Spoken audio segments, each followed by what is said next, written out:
The evening had started normally. My wife had invited her entire family for dinner, and I wanted everything to be perfect. I stood in the kitchen, carefully stirring the curry while checking on the roast in the oven. The sound of laughter came from the living room where her parents, siblings, and cousins had already gathered. It was supposed to be a warm family night, a chance to bond and show them how well we worked as a couple. Just as I was setting the table, I realized we didn't have enough chairs for everyone. Calmly, I told my wife I'd grab a few extra from the garage. She nodded, barely looking up from chatting with her sister.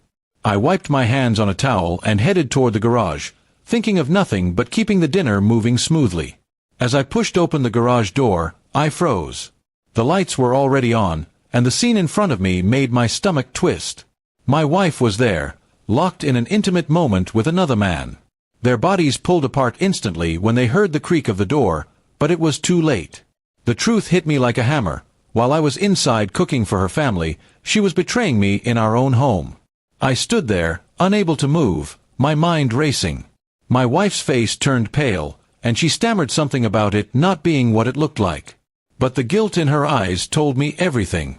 The man scrambled to adjust his clothes and muttered an apology before rushing out of the garage like a coward. My wife reached for me, but I stepped back. I didn't shout, though every bone in my body wanted to. I didn't cause a scene. Instead, I just stared at her, the weight of years of trust collapsing in an instant. She begged me to listen, but all I could hear was the sound of betrayal echoing in my mind. Dinner, the family gathering, all of it suddenly felt like a cruel joke. I turned back into the house, my wife trailing behind me in panic. Her family looked up as I entered with a forced smile. I calmly carried the chairs into the dining room and set them down. Inside, I was breaking, but outside, I played the part of the gracious host. My wife avoided my eyes, trying to act normal, but I knew she was drowning in guilt. As everyone ate, I barely touched my plate. Her family complimented the food, laughing and chatting, completely unaware of what I had just witnessed. My wife kept glancing at me, waiting for me to say something, but I didn't. Silence was my revenge for now. When dinner ended, I excused myself, saying I had some work to finish. My wife tried to stop me, but I whispered in her ear, "We'll talk after your family leaves." Her face drained of color, and she nodded, knowing the storm that was waiting. Upstairs, I sat alone in our room, replaying everything in my mind. The betrayal wasn't just physical, it was the timing, the disrespect. I was cooking for her family, trying to make her proud, while she slipped away to the garage to destroy everything we had built. Hours later, after her family finally left, she came upstairs with tears in her eyes. She begged me to forgive her, claimed it was a mistake, and swore it would never happen again. But her words felt empty, like ash. I told her calmly that I wasn't a fool. A mistake doesn't happen in the middle of a family gathering, just steps away from the kitchen where her husband is working hard. That was a choice, not an accident.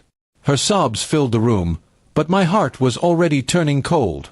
In the days that followed, I didn't expose her to her family immediately. Instead, I began to plan. Quietly, I gathered evidence, messages, and details she thought I'd never find. She thought my silence was a sign of weakness, but it was the preparation for justice. Finally, when her family gathered again weeks later, I laid everything out in front of them, proof of her betrayal. The same living room filled with laughter that night became filled with shocked silence. My wife collapsed in tears, and her family looked at her in disbelief. I didn't need to yell, I didn't need revenge in anger. The truth itself was the biggest punishment.